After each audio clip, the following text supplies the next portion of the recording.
How to buy XRP on Robinhood. Now, if you're going to be using Robinhood via the application on your mobile device, actual process is going to be the same if you're using the web version via extension on Google Chrome. Now, it's just 5 steps ahead for you to be able to complete the full process.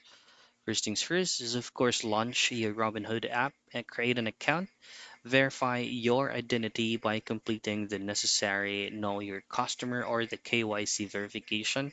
Deposit funds by linking your bank account and transfer funds to your new exchange account.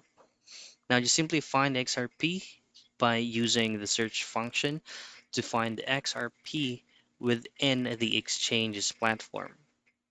Place an order, enter the specific amount you want to buy, review the details before confirming it, and you confirm the purchase if you found out that there is no problem with the fill out form. And that's it.